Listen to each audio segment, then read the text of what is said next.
Ujjwala बैसाने yes Marathi news मध्ये आपलं स्वागत। आता पाहूया एक स्पेशल रिपोर्ट। नाशिक जिल्ह्यातील कृषी उत्पन्न बाजार समितीचे सभापती व सर्व बाजार समितीचे सचिव यांची मुंबई येथील मंत्रालयात पणन मंत्रालयाचे प्रधान सचिव व कामगार विभाग विनीता सिंगल मॅडम, अप्पर मुख्य सचिव सहकार व पणन अनुप कुमार व पुण्याचे पणन संचालक विकास रसाळ, नाशिकचे DDR फैयाज मुल्लांनी, व्यापारी प्रतिनिधी नंदकुमार डागा, हमाल मापारी प्रतिनिधी शशिकांत शिंदे, नरेंद्र पाटील व सर्व कृषी उत्पन्न बाजार समिती सभापती, नाशिक जिल्ह्यातील सर्व सचिव, नाशिक जिल्हा कृषी उत्पन्न बाजार समिती आदींची मुंबई येथील मंत्रालयात आढावा बैठक घेण्यात आली। यामध्ये सरकारी मार्केट कमिटीला जे कायदे आहेत तेच कायदे खाजगी मार्केट कमिटी ही करण्यात यावी, तसेच मार्केट कमिटीचे सचिवांचे जे वेतन आहे तेच खाजगी मार्केट कमिटीच्या सचिवांना सुद्धा देण्यात यावे। तसेच शेतकऱ्यांना ज्या मार्केट कमिटीमधून सुविधा असतात त्या संपूर्ण खाजगी मार्केट कमिटीने पुरवाव्यात, या मागण्यांवरती विशेष चर्चा करण्यात आली। तसेच हमाल व व्यापारी यांच्या चाललेल्या संपावरती चर्चा करून त्वरित तोडगा काढण्याची विनंतीही सभापती प्रशांत आप्पा कड यांनी केली आहे। यावेळेस प्रामुख्याने दिंडोरी कृषी उत्पन्न बाजार समितीचे सभापती प्रशांत आप्पा कड यांनी मुख्य सचिव यांच्याकडे मागणी केली। यावेळेस सविस्तर चर्चा झाल्यानंतर 2 दिवसातच मुख्य सचिव सिंगल मॅडमांनी एक समिती गठीत करून ती येत्या 2 दिवसात नाशिक जिल्हा दौऱ्यावर येणार असल्याचेही दिंडोरी कृषी उत्पन्न बाजार समितीचे सभापती प्रशांत आप्पा कड यांनी येस मराठीशी बोलताना सांगितले।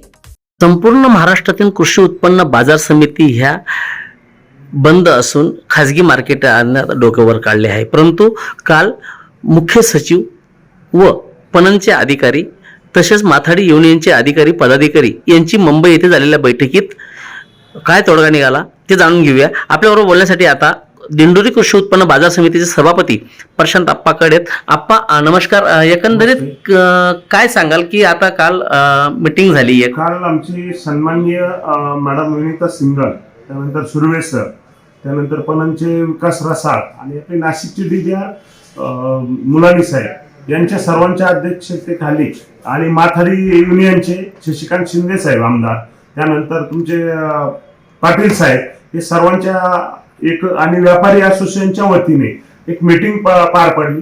त्या मीटिंगमध्ये आम्ही सर्व नाशिक जिल्ह्याचे सर्व सभापती, सर्व सचिव त्या मीटिंगला उपस्थित होतो। आमदार दिलीप काका बनकर असतील, त्यानंतर बाळासाहेब क्षीरसागर असतील, अशी सर्वच मंडळी आम्ही मोठ्या संख्येने उपस्थित होतो।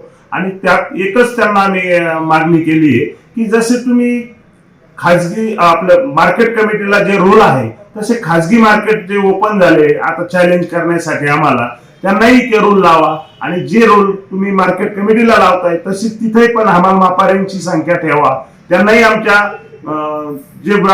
आमच्याकडे कर्मचारी त्यांना 7वा वेतन आयोग लागू केलेला आहे तसं त्यांनाही चालू करा, म्हणजे याच्यात ही कॉम्पिटिशन लागणार नाही आणि चुकीचा पायंडा पडणार नाही। कारण की एका बाजूने तुम्ही खाजगी मार्केटला लायसन देता पण त्याला रूल फार वेगळे असतात, कुठलाही प्रिमायसिस नाही, आणि प्रिमायसिसचं अंतर ठेवा।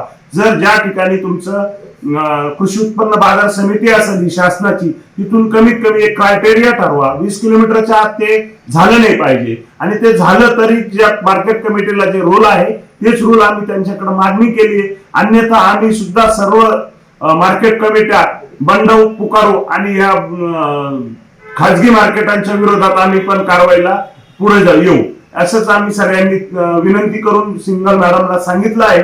आणि लवकरात लवकर त्यांनी एक समिती गठीत करून ती नाशिकला येणार आहे एवढ्या 2-3 दिवसात, आणि तिथून ते मार्ग काढणार आहे।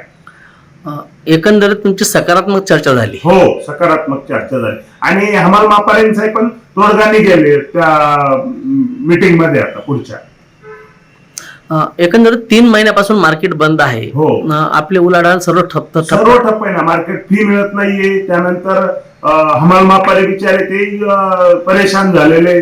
फक्त आपण जे शेतकऱ्यांचं आपल्याकडे जे नुकसान होऊ नये त्या प्रिमायसिस मध्ये आपल्या मार्केटमध्ये आपलं ते काम चालू ठेवलेले, बंद न करता। बरं, शेतकऱ्यांना काय आवाहन कराल? शेतकऱ्यांना मी इतकंच आवाहन करेल की जेव्हाही पण प्रचलित पद्धतीने हे चालू होईल त्यावेळेस तुम्ही जे काही शासन गाईडलाईन देईल त्या गाईडलाईन प्रमाणे शेतकऱ्यांनी ते समजून घ्यावं। हे आपल्या बरोबर बोलण्यासाठी आता दिंडोरी कृषी उत्पन्न बाजार समितीचे सभापती प्रशांत आप्पा कड होते. आप्पा आमच्याशी बोलल्याबद्दल धन्यवाद. दिंडोरी नाशिक.